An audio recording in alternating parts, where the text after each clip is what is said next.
All right, everyone, we are live. You got 90 minutes, probably like an hour or so of marketing school. And what we're going to do is we're going to spend some time answering questions every 2 to 3 episodes or so. We're live on all the channels right now. Let me just make sure I have the chat box open. Make sure you drop your questions in any chat, and then some of them we can respond to directly, some of them we can't. But I'll do my best because I'm trying to man all these in addition to doing the podcasts. Um, and yeah, that is basically it. So Neil, are we ready to go? We're ready. All right, we are ready to go. Here we go. Welcome to another episode of Marketing School. I'm Eric Sue. And I'm Neil Patel. And today we're going to talk about why you should think like a business person and not an entrepreneur. So let me define this first. I had a guy, one of the co-founders of Square, which is the point of sale tool, software, whatever. It's actually the little physical square things that you can swipe your credit card in. So I had Kevin McKelvey, I believe is his name. So he's a billionaire. And he was just making the distinction. He said, look, a lot of people call themselves entrepreneurs, but entrepreneurs are really the ones that are creating brand new things, or they're really innovating a couple leaps above, right? So SpaceX would be a good example, right? When you're sending reusable rockets back, that's you're going a couple leaps above that. Now, most people, what he argues is most people are business people, right? A business person can be someone that starts up a coffee shop or someone that starts up a digital marketing agency, for example. They don't necessarily need to reinvent the wheel or create something from scratch. They're more so taking a business model that's proven to work, and maybe they're adding a couple things that their twist to it, but they're not going from level 1 to level 10 like Elon Musk is with a lot of his innovation. So he's very much an entrepreneur, but the argument here is that most people should actually think more like business people. So Neil, what are your thoughts around this? I totally agree with that too. It's like a lot of entrepreneurs that I know, scrappy, they try to get things up. They're trying to figure out how to grow the revenue. And a lot of these entrepreneurs aren't thinking about scaling or big TAMs or what could they do to really make an impact from a financial aspect, versus like a lot of these entrepreneurs be like, oh, this is going to be cool to do, or I would love this, versus thinking about, what financial impact will it have? Yeah, I think at the end of the day, looking at what we've done over the years, the projects that we've worked on, I wouldn't say we've necessarily innovated on anything, right? We might have created some things, maybe some things we've created from scratch. So when you did Kiss Metrics or Kiss Insights, I think that was pretty innovative at the time.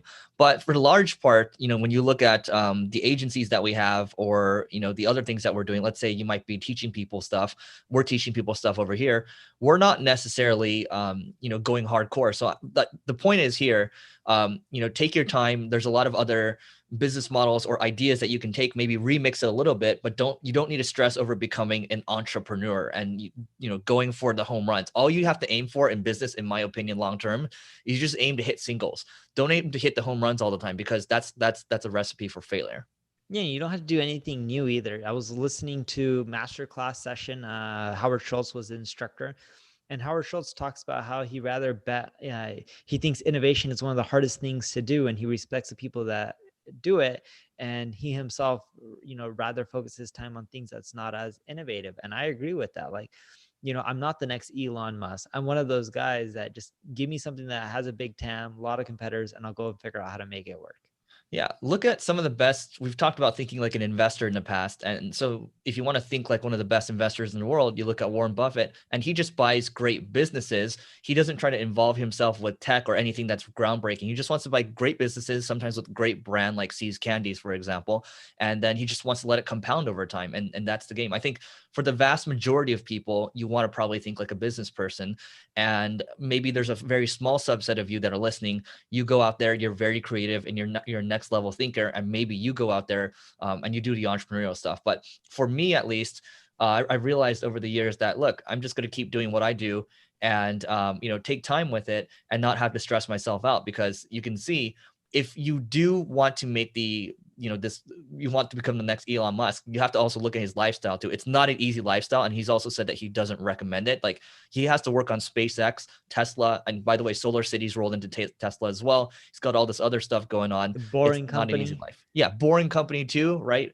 Hyperloop as well. Did those No, two go that's into the not same his. thing? A boring company. boring company. So yeah, so it's not an easy life, right? You got to think about what's important to you, and then you can. Well, I think for the vast majority of people want an easier life. Neil? Yep. No, that's pretty much it from my end. I think we've said enough on this topic. Make sure you guys go to marketingschool.io/live if you're looking to think more like a business person and grow your business.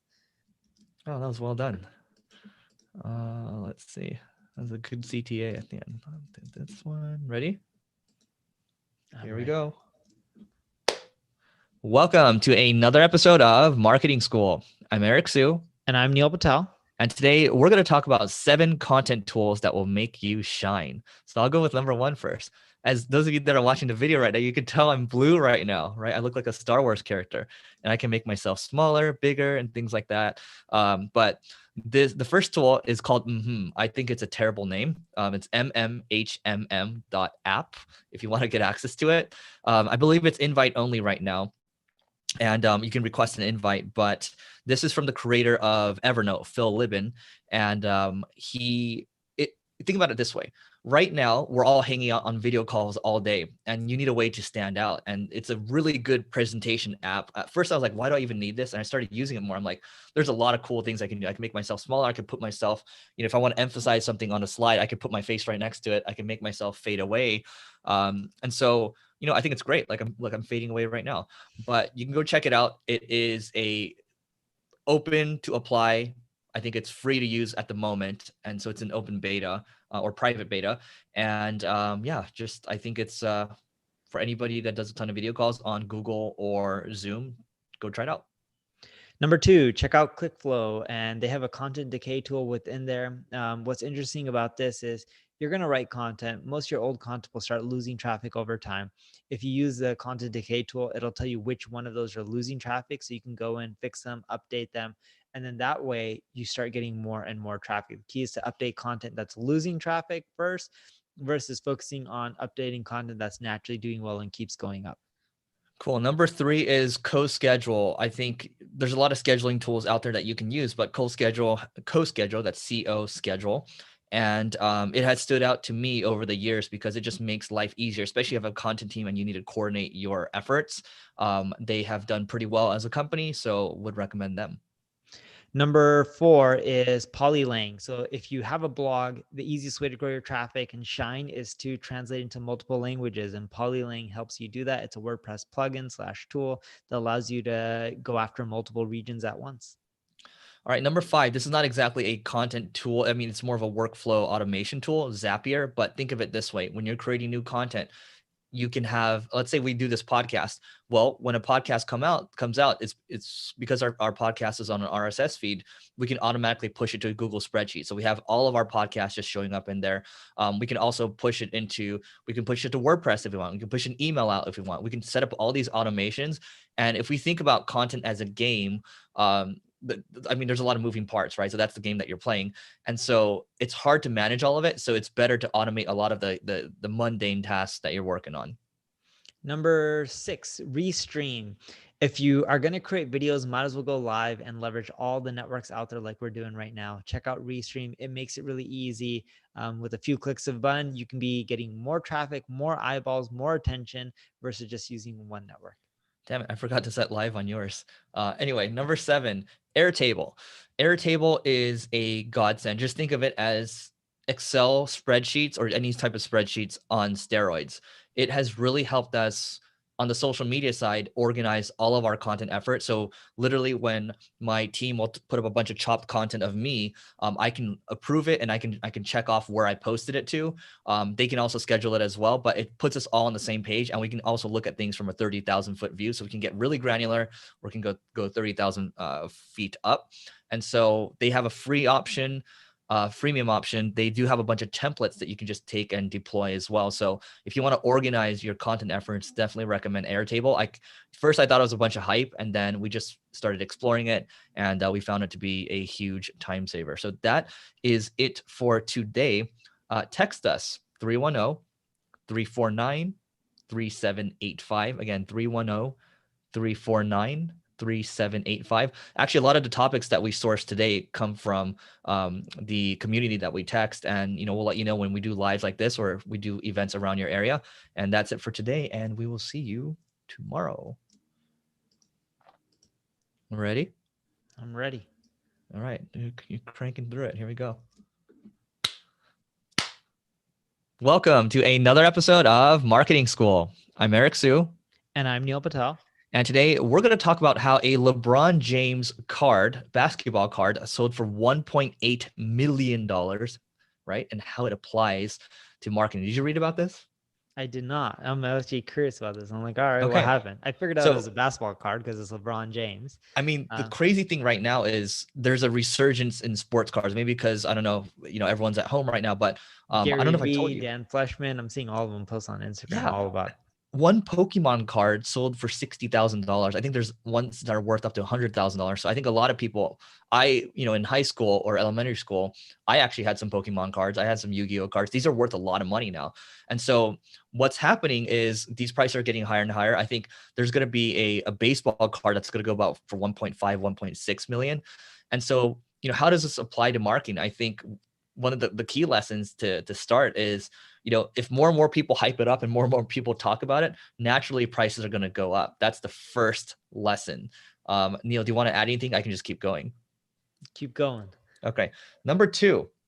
So if people talk about it, they're going to hype it up, prices are going to go up. I think you have to also look at this as art as well. So art is very subjective. People will pay insane prices for art. I think for tax implications, this is why it makes sense for people to put a lot of money into art, but I'm kind of digressing there.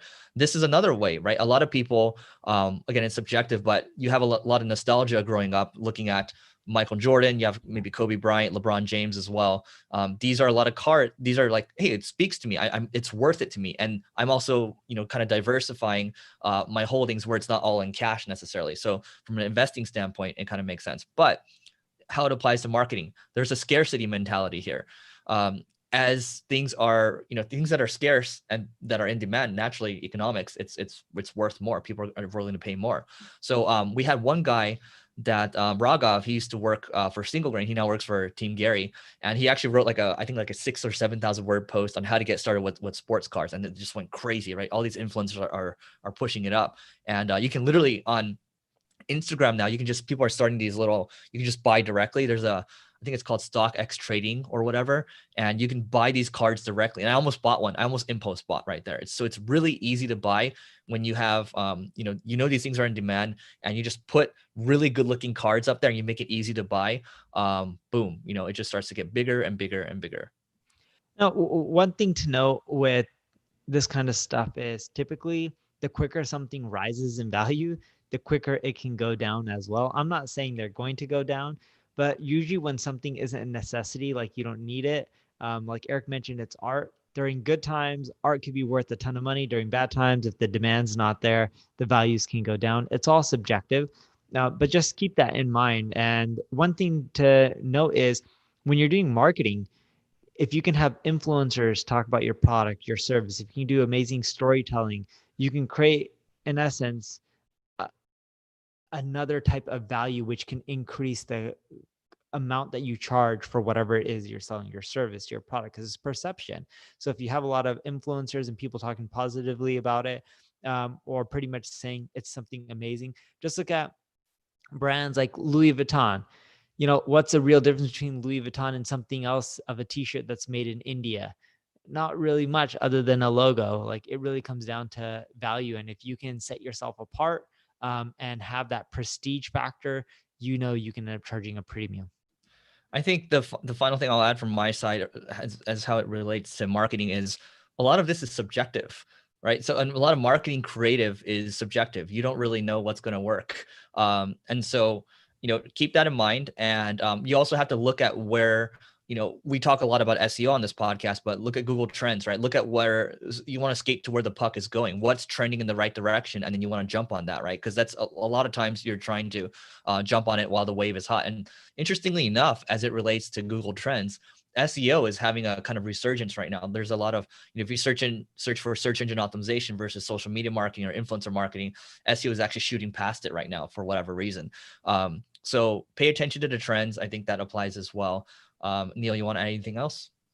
No, I think that's it. Make sure you guys go check out marketingschool.io/live so you guys can learn about new marketing tactics to increase your perceived value so you can have the same effect that LeBron James card had for $1.8 million. All right, it's question time. Let's do this. So we have a Q&A section. Pawan asks, how can one use OnSERP optimization to boost brand reach and CTR? So OnSERP optimization, I'm assuming you're talking about OnSERP SEO, which is on the search engine result pages. What you're trying to optimize for could be your title tag, your meta description, could be FAQ schema, could be the rank 0 position. Those are actually a couple things you can do to boost your reach and your CTR. You can just use Google Search Console, look for pages that have a high impression count, but a low click-through rate, or you can use a tool like ClickFlow to do these tests. Yeah, and when you're doing all of them, just make sure you give it time because you won't see the results right away. Sometimes it can take like 30 days to see what's working and what's not.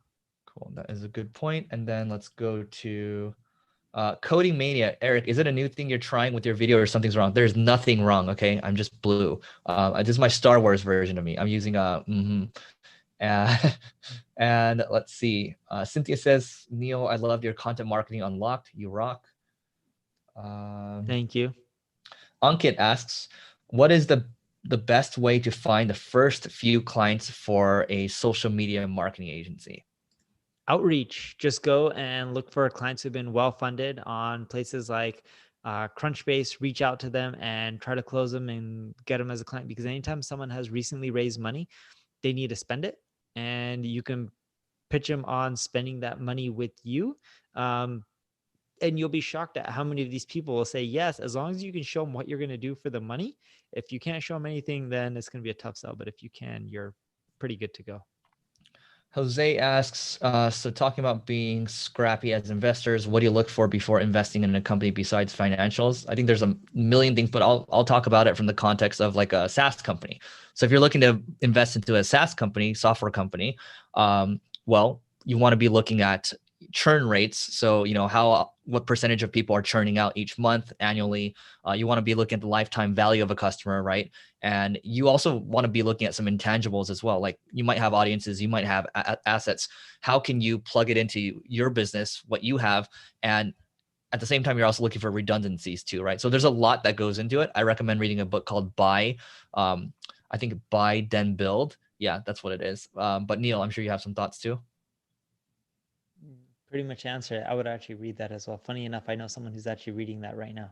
It's a good book. He's actually going to be on the podcast. I haven't read it, but he was saying so good. far it's good. If I see you, I'll give it to you. But let's see, Julia. We'll answer one more question, then we'll keep going.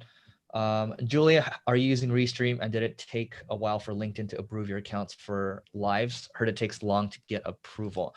I had a friend that hooked me up. I don't know about you, Neil. I think it just happened where I got approved, and I fill out the application on the website and they just approved it over time. It took me like 30 days. Cool. All right. We are back to recording for 3 episodes, and we'll come back for questions. Are you ready? I'm ready. Welcome to another episode of Marketing School. I'm Eric Su. And I'm Neil Patel. And today we are going to talk about how the role of marketing has changed and how. So I was actually looking at there's a LinkedIn post that our mutual friend Yaniv shared, and I thought it was interesting. So I can kick it off first just to give you an idea of what the template looks like, and then we can kind of go back and forth. So if you think about the old way of doing marketing, this post was by a guy named David Lewis.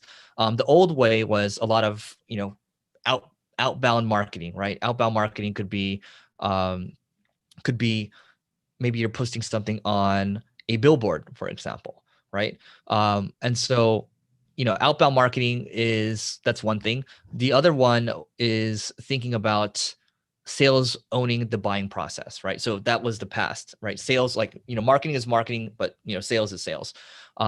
And the other thing I would say here is sales and marketing in the old ways, they were more focused on alignment. And so now if you think about it, they're more focused on being integrated. So it's not just us versus you type of thing, but you're actually together as one. So that's an example, then versus now. Yeah, the other thing that's big too is before there wasn't tons of channels. Now there's a lot of channels. You could do TV, print, radio, billboards, as Eric mentioned. But now there's so many channels, like even online. There are Facebook, YouTube, LinkedIn, Reddit, Pinterest, Snapchat, TikTok, Google Ads, Taboola, Outbrain. Like the amount of places that you can go and the networks and the inventory that each people control is drastically different. And for that reason, it's just marketing has become now omni-channel, where as a marketer, if you can't figure out how to wear multiple hats, you're not going to do well in the long run. It doesn't mean you have to be great at everything, but more so, even if you're really good at one thing, one channel, that's fine too. But if you really want to scale and be that executive, you got to understand multiple hats and how to run a team that can leverage all of them instead of one of them, because you can no longer build a company just off of one channel like when you used to. Facebook was built off of email. If I go and create another copycat of Facebook that's better and I just did email, it won't work. Look at TikTok. They blitz the whole web everywhere and offline to really grow their popularity quickly. They couldn't just use the invite flow from that Facebook used to grow. Yeah, I think the other thing I would add is back in the day, marketing would be targeting individuals. Now, what it is now is a lot of people say account-based marketing, where you're targeting an entire account. So if I'm targeting Coca-Cola, I used to maybe just pick the VP of marketing at Coca-Cola. Now I might pick the entire marketing team, or maybe even the broader team around Coca-Cola. So I'm targeting the entire account. And eventually the hope is that, we'll get a hold of somebody and be able to hit them up, and then utilize things such as, dynamic retargeting to, constantly be top of mind for these people. And Neil just mentioned earlier, being omni-channel, right? Because, maybe the rule of 7 is maybe the rule of 14 now, right? People might need to see you a lot more and to take an action. And I truly believe that, the people that do branding well, where they're kind of like all over the place and they're aiming for reach, that's how, they're going to drive long-term success. Yeah, and in general, look, if you want to do well, try to understand all the channels, understand how they play nice together, and understand how in the organization everyone can move and think about sales and marketing, because it's all intertwined. And that's how concepts like growth hacking came about. And if you do that, I think you're going to be much better off. You're going to have to end up fine-tuning your processes. You're going to fine-tune your workflows, but the concepts are still the same, in which the more people you get, the more eyeballs, as long as it's converting, the better off you are. Yep. And I think the final thing I'll add from my side is that you have to understand technology as a modern marketer. Back in the day, maybe not so much, but if you look at how things are being done online right now, there's a lot of personalization going on right now. You have a lot of data coming through your website. You might be enriching that data. So people talk about technology stacks. You have to understand marketing stacks as well, or else you're going to be left in the dust, because things change so quickly. And every little edge counts, especially if you're in a super competitive industry. So that is it for today. Go to marketingschool.io/live. That's LIVE if you want to learn about our virtual and our live events. There's an application to fill out that's completely free. And Neil and I are actually the ones that call you. I actually called him last week and he's super excited. He's like, I didn't even know you're going to call, but it actually is us if it looks like it's a good fit. And we will see you tomorrow.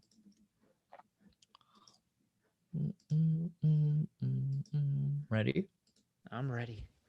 Someone said, Dasu says increase the volume. Are you guys good on volume in chat right now? Neil sounds fine to me. I'm pretty sure I sound fine. Okay, David says Yeah, good. you sound fine. Yeah, you sound really good now. All right, here we go. Welcome to another episode of Marketing School. I'm Eric Sue. And I'm Neil Patel. And today we are going to talk about the 2020 way to hire marketers. So let's do a quick refresh, guys. So 2020 right now, we're still trying to get through the craziness, the fire tornadoes that are going on. I think this week there are over 40 fires in LA at least. And so, we have the pandemic, a lot going on, right? So the 2020 way to hire marketers. Neil, what are your thoughts around this? The easiest way right now, because there's so many marketers out there, I would just test people out as contractors and see who works. And then from there, double down on the people that are working. A lot of people make it really complicated. They go all through all these job postings and interviews and all this kind of stuff. I'm like, right now in this current economy, there's so many people that are looking for jobs, especially in marketing, that I would just keep it really simple and do something where you just create projects, test people out on it. And if it works out well, great, do more with them. If it doesn't, then move on to the next candidate. And then you can decide if you want to hire some of those people full time. Yeah, I think by far the number one thing Neil and I get asked a lot, probably the most. Okay, I just said the number one thing. So the number one thing we get asked for, at least on my side, is Eric, do you know someone that can help with demand gen? Eric, do you know somebody that can be a VP of marketing? That's the number one thing I get asked for. And until recently, there wasn't a best answer. I would say go to LinkedIn or hire a recruiter to help you for these more senior people, people that have the experience. Now, there's a tool that just popped up, or a website called Marketer Hire, and they just started working with us, and in terms of just reaching out and saying, hey, like we have these tech marketers, we have these really senior marketers that have really good jobs right now, but they're also doing stuff on the side, and they're willing, they might be a little more expensive, but these people have grown, big traffic websites or big email lists and all that. So you can literally just go to marketingschool.io/hire. That's HIRE. And then you can learn more about Marketer Hire. That's one thing. The other thing I would say is you can go to Support Shepherd. So that's SHEPHERD, supportshepherd.com. You can hire, if it's a more lower level type of thing, and you can work with the VA. They actually help you find a top 3% of VAs in the Philippines. And I know you might be cringing a little bit for those of you that have worked with VAs in Philippines. These are actually vetted, and they're very good. So the quality is very high. That's one thing.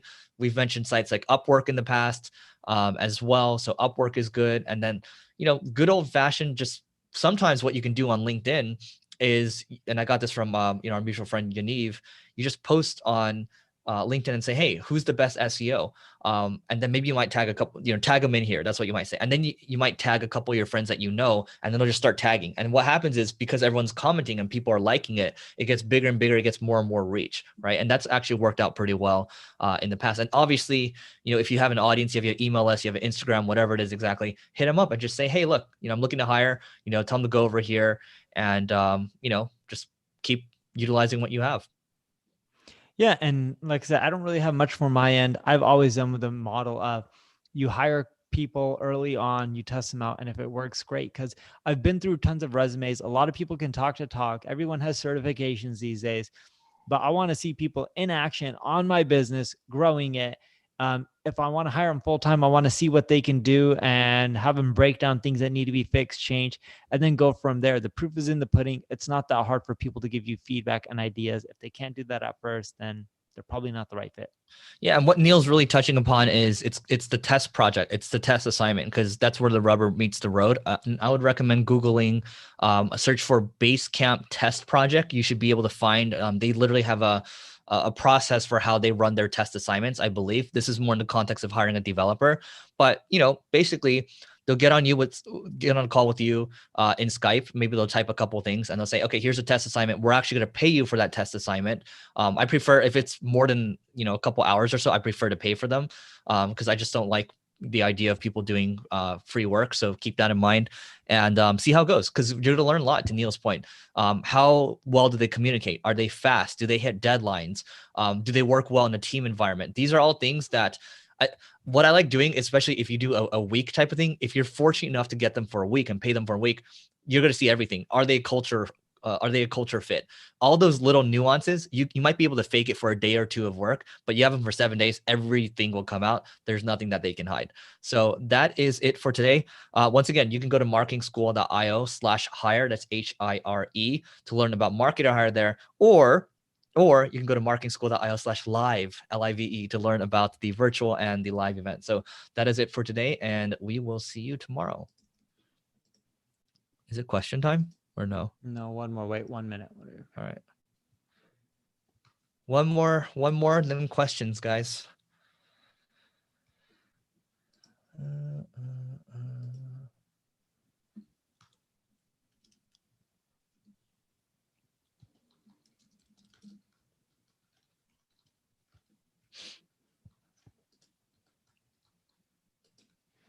All right, cool. Let's do it. Ready? Yeah. Here we go. Welcome to another episode of Marketing School. I'm Eric Sue. And I'm Neil Patel. And today we're going to talk about what type of people make the best marketers. So we just did an episode yesterday talking about, how to get marketers in 2020 and where you should hire them. And today we wanted to talk about, and we talked about things like giving them a test case or experiment, but now we want to talk about the qualities that really make people amazing marketers that you should look for when you're interviewing and trying to hire someone. Yeah. So I think the first one is someone that has a growth mindset. So what I mean by that is someone that's continually learning. They're constantly trying to get better. Whether it's watching videos, whether it's watching, or listening to podcasts or reading things, or the best I like is talking to people that are really good and just getting the ideas from them and then going out there and testing. So getting not only just learning, but having a propensity to test really quickly. Those two things are a good starting point. The other thing that you should end up looking for is people who are player coaches. If someone could grind it out, but yet they can teach other people, create the processes, they tend to do really well from my experience. Heck, actually, those type of people tend to do well in all roles, not just marketing. But I really look forward to finding player coaches. Yeah.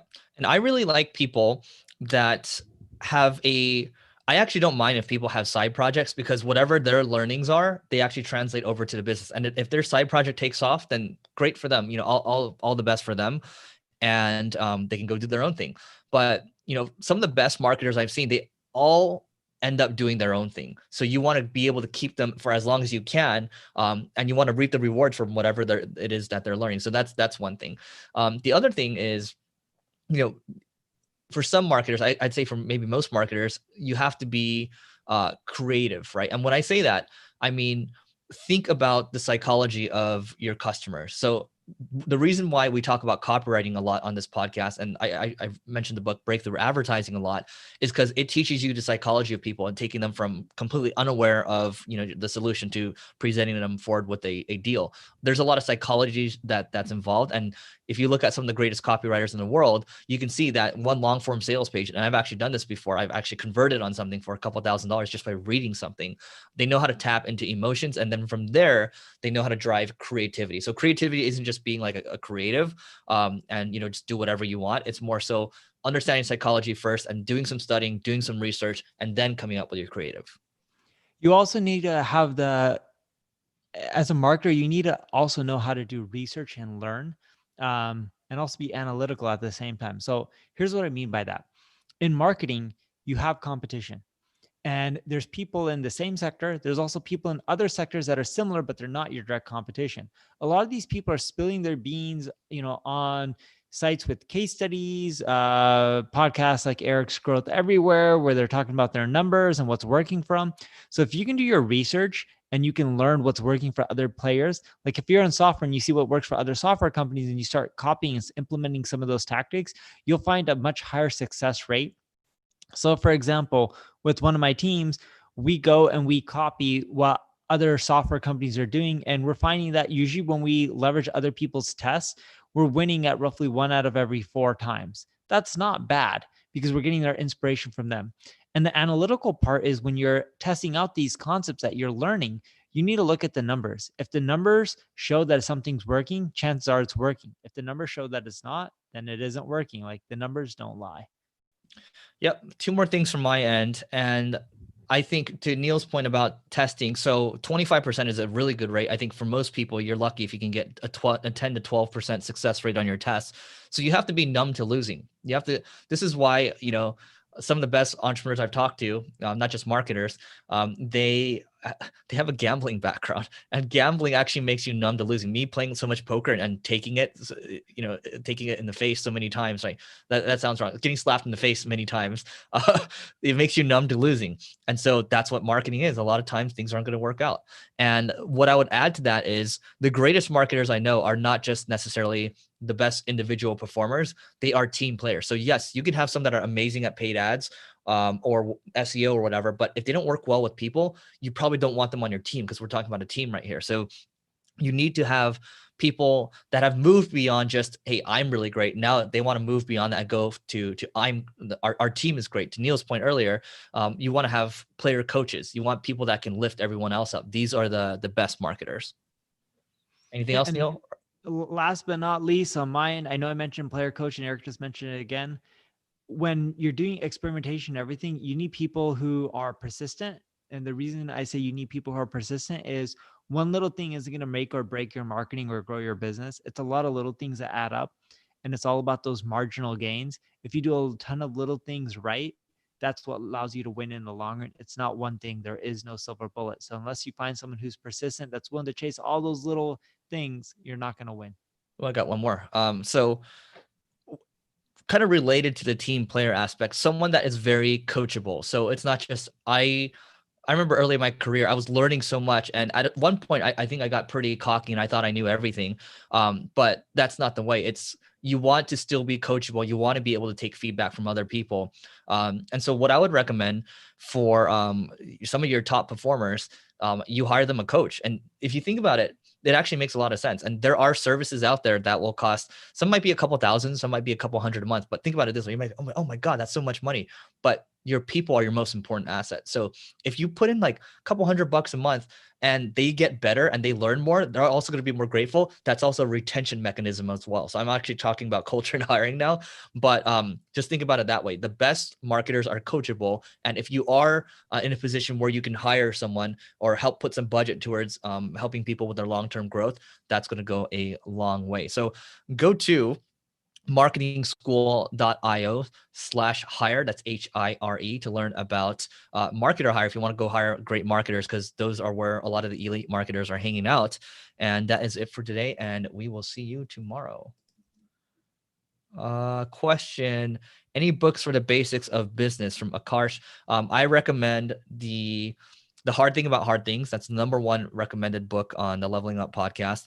I would also recommend Basics of Business. This is really easy to read. The Tao of Charlie Munger and The Tao of Warren Buffett. These are really easy like quotes, and then there's like some key takeaways. I would start with those 3 first, and then I'm happy to give you more books in the future. And I'm guessing you're probably starting off, so check out Art of the Start by Guy Kawasaki as well. It's a good book. Charles, how do you market videos? We are going to install a green screen and publish small videos. Is it best to post these on YouTube or self-host? Is there a way to market videos?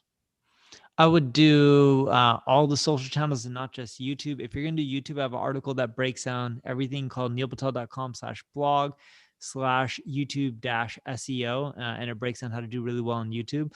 But take the video and just push it across all your social networks. And you can also use Restream to go live with your video content as well. But check some of that stuff out and see what happens. Cool. Let's see. Pranav says, I've been listening to Marketing School since the last 2 years. It's helped my company grow at 10% month on month. Thank you, Eric and Neil, best marketing. Thank you for that. I'm going to keep that as a testimonial. Oh, damn it. And then I lost it. I did lose it. Super Overdrive, Neil. By the way, Pranav, I'm supposed to respond to you in WhatsApp. Super Overdrive, I'm supposed to respond to you as well. Sorry, I've been getting swamped. So Super Overdrive asked Neil, are you planning to use Rank Math or are you sticking with Yoast SEO? It depends on which website you're talking about in mine, but on some of my websites we use Yoast, some of them we use Rank Math. They're all pretty good. Cool. The book Neil named, what was it again, Neil? Art of the Start, Guy Kawasaki. Okay.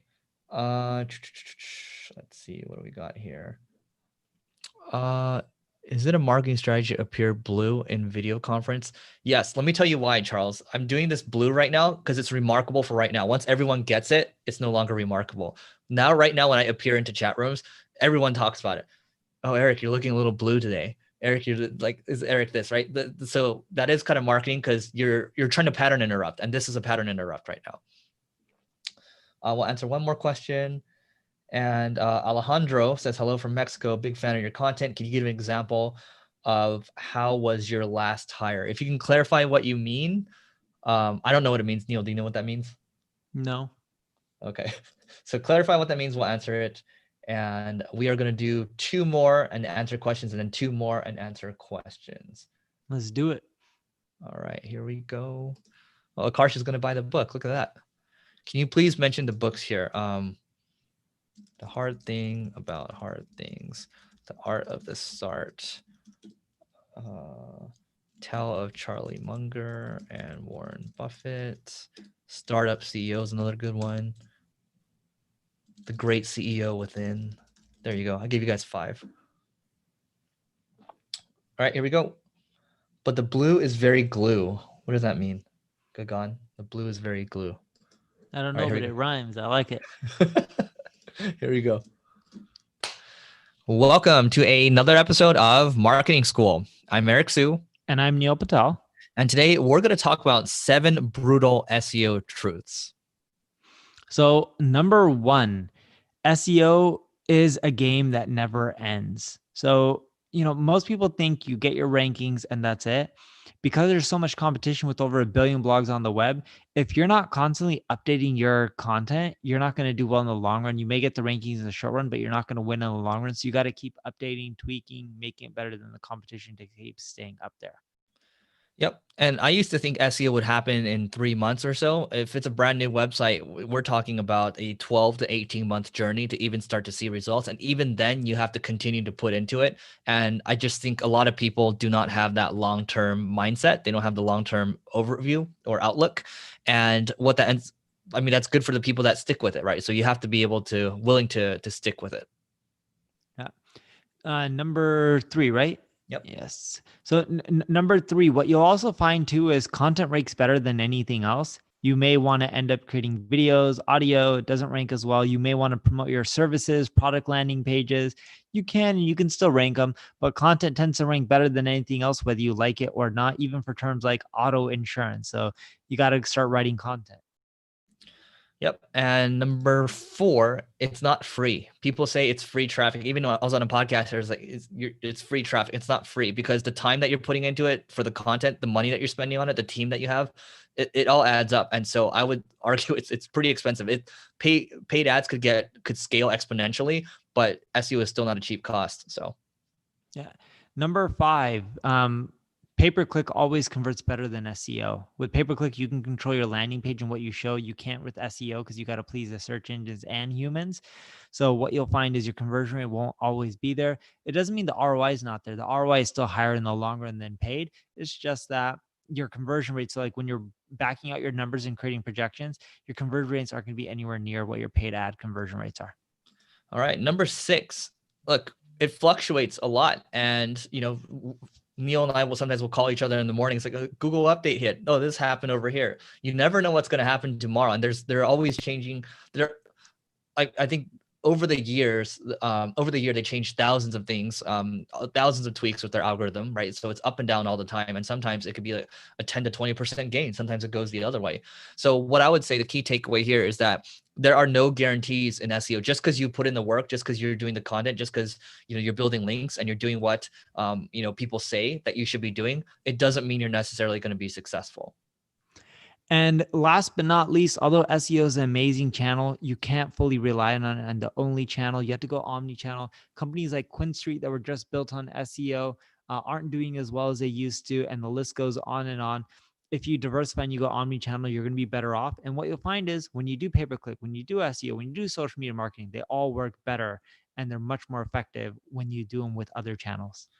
All right, so that is it for today. Go to marketingschool.io/live. That's LIVE if you would like to apply for our virtual and our live events when those come back. Amazing people. We're talking 7 to 9 figure founders and executives. And yeah, go apply. And it's actually Neil and myself that will call you. All right, so that is it for today. And we will see you tomorrow. Ready? Yeah, let's do it. Welcome to another episode of Marketing School. I'm Eric Sue. And I'm Neil Patel. And today we're going to talk about the number 1 way to scale your marketing. So Neil and I, we're going to have differing number 1s for you here, and you can take whichever you like, take both of them as well, or if you want. And Neil, you want to go first or you want me to go first? Go for it. Okay. So I personally think the number 1 way to scale your marketing, and keep in mind, both Neil and myself, we love to study the latest experiments, the latest hacks, the latest strategies. I found the thing that's been the most effective is actually looking at what the big company CEOs do, right? What do what does Zoom obsess over? What does Microsoft obsess over? What do they all obsess over? The number one thing is culture. And you might be, what, Neil, or not Neil, Eric, that's not marketing. You're talking about like HR stuff. You're talking about company stuff. And I would argue, here's the thing. To me, learning marketing tactics and learning all these strategies, to me, it's just little things I can add to my tool belt, right? Think of it like Batman. Batman has a lot of different tools in his utility belt, right? And so I look at it as, okay, if I want to build the best marketing team out there, I have to build a really good culture around that. If I can build a great culture, because that's my operating system around the business, how we do things, how we take care of people, do we hire them coaches? Is there a development budget? All these little things keep people for the long term, and they love you for the long term, even if they move on. And that's why I still talk to a lot of the high performers that have moved on from that have worked for me in the past. And so if you can build a great culture for the entire company and also for your marketing team as well, that scales, and people want to work for great cultures too. And you naturally attract people, because listening to this podcast, you cannot possibly, even if you become the number one market in the world, how are you going to continue to keep up? It doesn't scale as well as, having a super strong culture where everyone takes it to level 8 or 9 or so. Maybe not level 10 like you are, but at a certain point, your skills are going to start to deteriorate, and you can no longer just focus on all the marketing tactics, because you're going to have to, if you become very successful, you have to focus on a lot of different dynamics, business dynamics as well. So I might be talking about this culture thing, and it seems ambiguous, but it is a mindset that you have to flip. And it is, to me, certainly thinking about, oh, culture is part, like you have to market that culture too, right? So everything kind of comes full circle, and you can certainly plug it into marketing. So I'm going to give you something that is not scalable at the beginning, but it's super scalable and it works really well in the long run. See, at the beginning, when you're doing your marketing, a lot of it is experimentation and just trying things. And what you'll find is a lot of things don't work and some things work. For the things that are working, create processes around them and break down how to do them. Because once they are working, you want to do more of it and just keep pushing. So you want to document every step, create processes so anyone can come plug and play within that division, take that over and continually do it and do it at a great rate, same quality, if not better, and scale it up. For the stuff that doesn't work, break down why it doesn't work, what did you learn from the experiment, and what someone should end up doing next if they were to try it or something similar. And what you'll find is after 6 months of a year to doing that, you'll have a really detailed process for everything that's working, which allows you to scale up faster. For all the things that aren't working, you'll have detailed explanations, hypothesis, data on why things aren't working and what you can do for future potential experiments. And you can combine your processes with the stuff that you've learned to continually scale up new channels and go from there. But it really just comes down to the boring, mundane stuff, which is documentation, processes, and making sure that they're foolproof or idiot proof so anyone can take them over and do as good of a job, if not a better of job. Yep. And I think to help double down, or if people want tactics around putting together great processes, I know there's a girl or a woman named Marie Poulin, Poulin. I'm butchering her last name, but she has great Notion documentation. She has a course around that. And around culture, I recommend reading the book Delivering Happiness. That's from Tony Hsieh, who created Zappos, which sold to Amazon for $1 billion. And he has another, I think there's a culture book as well. But check out those if you want to learn more about it. I won't say that Neil and I are experts on process or culture, but we do appreciate the leverage that it's allowed us.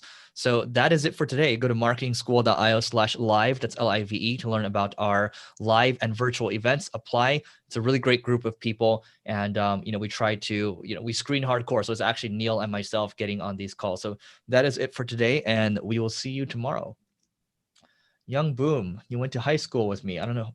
I guess you're talking to me because I'm not live on Neil's right now.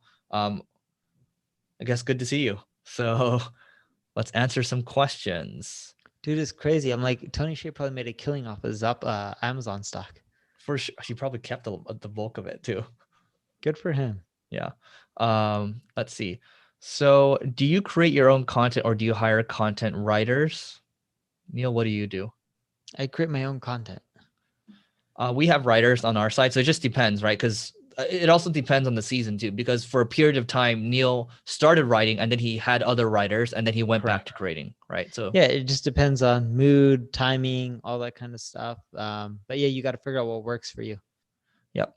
Karsh asks, how do you note down important things while reading? I dog ear a lot of things. I don't really highlight or anything, but I will also write if I want to take. I think the most important thing is as I'm reading, if I want to, I'm like, oh, this actually applies. I'm going to write down an action and I'm going to delegate that action, or I'll do it myself. Because I think if you just keep reading for reading's sake, you're not doing things, you have a problem. Because at least for me, I'm reading so many different things that I fail to retain a lot of it. So I try to put it into action quickly. Um, let's see. Lyra asks, she's an SEO strategist. Hello, Neil. Do you handle your Facebook page and checking out messages there? Do I handle my Facebook page and messages on Facebook? The answer is no. I have someone who does that for me. There you go. Let's see. Landing pages, should those be focused on conversion or SEO? Landing pages should absolutely be focused on conversion. Any SEO part of it is just icing on the cake. And then we'll answer one more question and we'll move on. Pranav, I've been using Evernote for my marketing planning for the last 2 years. Do you recommend a switch to Notion? If yes, then why? I recommend a switch. I was using Evernote previously. Notion is a lot more flexible. It's a lot more robust as well. So you can add Kanban boards to it. There's a lot of other features. The way you can embed videos, link to other documents, make an internal wiki for your company as well. That's where we store our stuff because we were using Google Drive previously. Google Drive was just a little clunky, but Notion it's great. We love it. The entire team loves it. Okay, we'll answer this one more and then we'll move on to the final two. Christine asks, love your podcast, guys. My question is, if an acquaintance / friend asked to do social media / consulting for them, would you quote a rate for them? Thanks. Yeah, I mean, Christine, for starters, I would probably just map out, how many hours you think it's going to take, and then just charge an hourly rate to it in the back end. So if I think it's going to take 10 hours and, maybe my rate is $100 to start, I'm going to quote them, hey, pay me $1,000 or $2,000 a month. I'm not going to tell them what my hourly rate is, because if you tell them what the hourly rate is, they're going to be scrutinizing every hour that you're working, and you're mapping the wrong incentive. So have an hourly rate for yourself in the back end, map out what you think it's going to look like, estimate. If you're wrong on your estimate, you can always come back later and say, hey, I'm actually way off and I'm actually working way more. And then you can kind of adjust from there. So that's how you can CYA cover your ass. Or just ask them for their budget and go from there. Maybe they're willing to pay you double than what you would have charged them. Yep. All right. So let us go to the final two and then we'll answer questions and then we'll be on our way. Ready? Let's do it. You're sitting in a very suggestive pose, Neil. I'm laying on a bed because my baby's sleeping. So if I'm out there on the couch, it doesn't work. I should get mad. All right, here we go. Welcome to another episode of Marketing School. I'm Eric Sue. And I'm Neil Patel. And today we're going to talk about the number one way to grow your Instagram following. What is the number one way, Neil? So Eric and I are probably going to have different views on this. Do you want to start first or do you want me to start? I mean, I have a guess on what you would say. So I'm not going to say it, but I think you should go first. All right. So my number one way, and I've been doing this over the last 4 or 5 weeks, and it's been working out really well. I find other people who are really popular on Instagram and we go live. I've been doing Thursday, 8 a.m. PST. Do you see when I joined those? I joined those. I didn't know that you joined them. I know it's like a lot of people join them, but they work because it's boosting the other person's following, boosting my following. And that's one of the best strategies. Just go find other people with similar following count as you, and you should go live with them on a weekly basis and do that with multiple random people. And what you'll find is your following will grow really quickly. It's the easiest way. Yeah, I mean, this applies for really when you think about YouTube or when you think about email as well or webinars. You're doing a lot of. Ultimately, what this is a collaboration. So, people want to get on this podcast. People want to get on a Leveling Up podcast. It's the same type of concept. It's just being used on a different channel. So that works really well. The one thing that's worked well for us recently is we've, in the past, people were like, oh, you got to post like 2 to 3 times a day. Okay, we tried that. That didn't work as well. But what ended up happening was we started engaging with other people that were influencers, and we started asking them to share as well. And before, by the way, Neil's Instagram, what you're like 180K or so? Is that what you're at? I have no idea. I'm at like track it daily. I'm at 14K or something like that. And previously, I was growing by, I don't know, maybe like 20 followers a day, 30 followers a day. And now that I have, my team on it, I'm growing about 200 to 300 a day. So it's more than 10x. And so it's just, sharing the content, but also collaborating with people, not just doing lives, but saying sometimes an example might be doing a guest post, right? Taking a carousel that we have and guest posting it on their page as well. And sometimes when we did that, we did this with this one guy. Every time we did a guest post, we would gain 600 to 1,000 followers. And this was a really engaged audience. So yeah, I think we agree. It comes down to collaboration. That's how you can grow your Instagram following. And I was going to guess that you're talking about using your channels, but I was wrong there. So I thought you were going to guess carousels. No. But I did mention carousels. But that is it for today. Text us 310-349-3785. Once again, it's 310-349-3785. And this is where we talk about different announcements. We'll ask for topic ideas. We'll let you know when we're going live. And when we are safe to meet in person again someday, we'll let you know when we're doing things locally as well. So that is it for today, and we will see you tomorrow. All right, last one, then questions. Ready? I'm ready. Welcome to another episode of Marketing School. I'm Eric Su. And I'm Neil Patel. And today we are going to talk about how to prevent problems in your business before they happen. So in the early days of business, correct me if I'm wrong, Neil, I think for most people, you're finding that you are constantly putting out fires. You're dealing with the important and the urgent. Now, the problem with that cycle is that more fires will pop up and you just continue putting them out, and you never get to solve what is actually urgent or not urgent, but important. And these are the long-term foundational things that will help the business. And a couple episodes ago, and Neil, I'll turn it over to you. Neil, you were actually just mentioning something about the number one way to scale your marketing. So I think that actually applies here as well. Do you want to kind of go over that again? Yeah. So when we talk about the number one way to scale your marketing, we broke down how a lot of it is process oriented. As you're doing things that work out really well, create processes for them. So in that way, anyone can take them over and continually going forward with it and scale it up. For the things that don't work well, document why didn't it work, hypothesis, numbers, data, backing everything up. So then that way people know, hey, for all the channels that are working, eventually you'll have a ton of processes that people can just take over and continually scale up. For the stuff that's not working, when they're trying to try new experiments, they can use the data on, hey, why didn't this thing work in the past? What do we learn from that? As for the stuff that worked, hey, what were the processes? What worked on that end? And how can we apply those to these new channels that we're considering going after? Yeah, so I'm going to get specific with these processes. So if you are looking for, I think every single company needs to have an operating system. Once you have a couple of employees, you need to be thinking about, can I be using Traction, which is the entrepreneur's operating system, or can I be using Scaling Up, which is and when you're following Traction, make sure you buy the right Traction book. There's 2 of them. Don't buy the wrong one. I've had too many people that I've worked with buy the wrong one. Oh yeah, so that's a good point. Gino Wickman is the author of this Traction, and Scaling Up is from Vern Harnish, who is the founder of EO, Entrepreneurs Organization. And there's a lot of these different types of operating systems, but these are just the 2 books that I've read. But these will teach you how to set a cadence for your company each week. So each week, let's say your leadership team, you get together, you talk about a scorecard that you're going through real quick. You're talking about different rocks or objectives and key results that you may have set. And you are then going to spend a lot of time solving issues, right? So maybe 60 minutes of the time, it's a 90-minute meeting, is IDS, identify, discuss, and solve. And you can do that. Once you get to a certain size, you might grow past this EOS operating system and start to move to Scaling Up, or you might create your own version of it, right?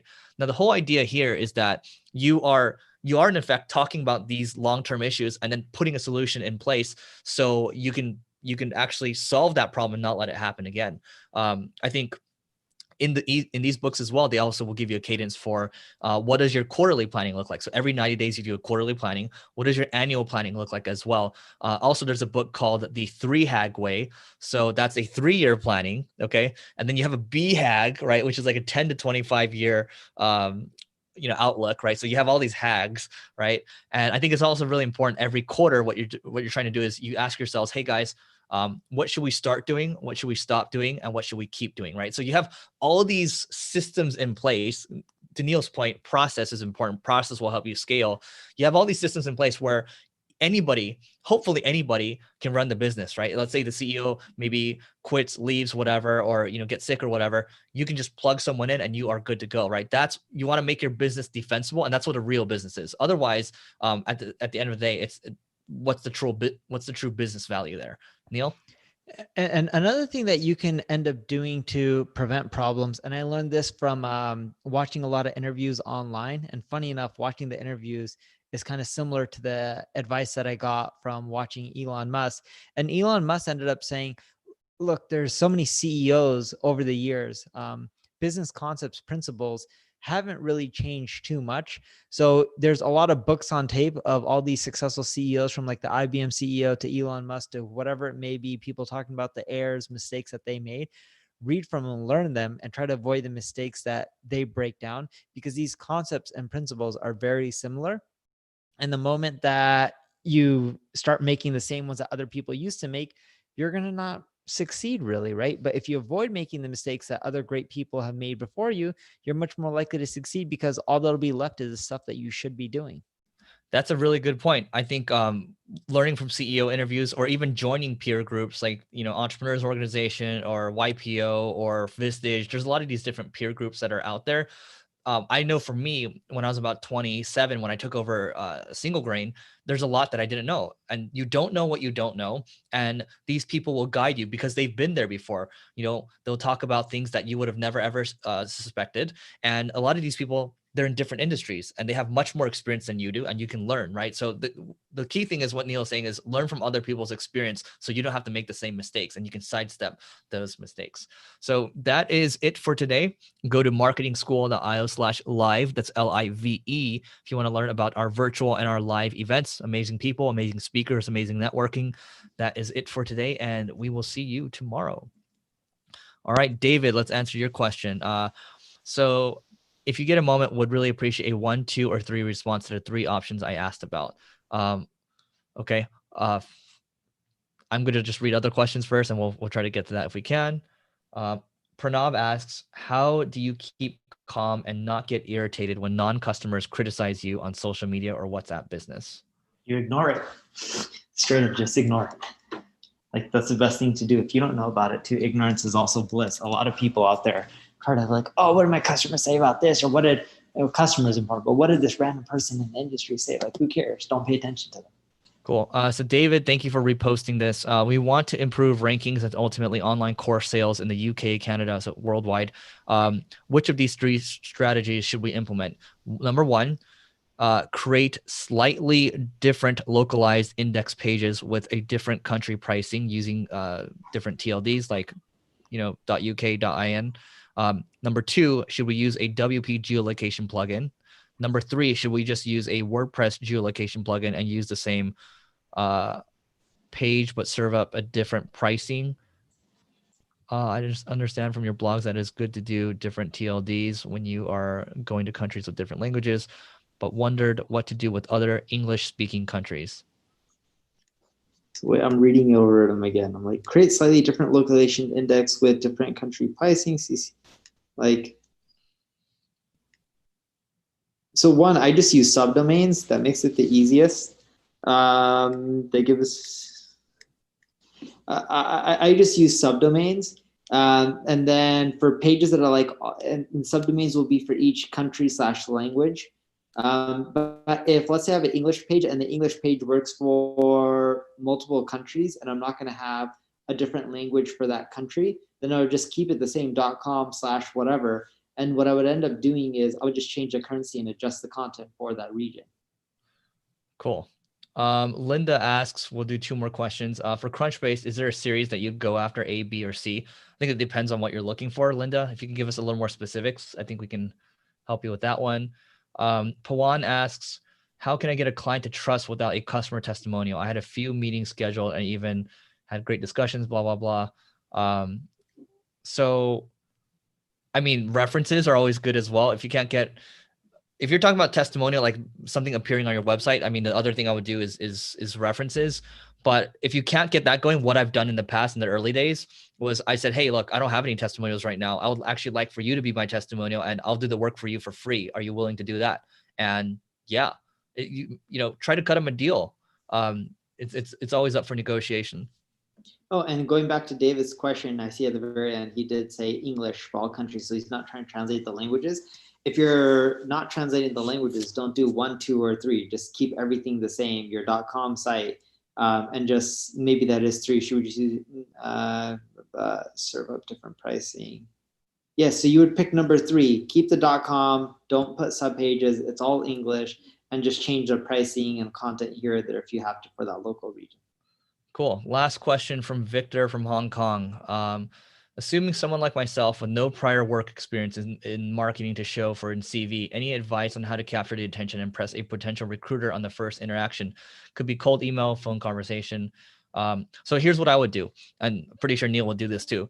So you come up with 3 heavy hitting ideas for the company, right? And maybe write it out as well, so you can show how good you are as a writer, and then put it in front of the recruiter saying, hey, look, I did these in addition to following your instructions. Here are 3 things I'd like to talk about, 3 things that I think are going to be high impact, and how I'm actually going to solve the problem. So not only am I pointing out the problem and putting out a solution, but I'm going to offer to solve it as well. And that's how you're going to stand out over 99% of the other people.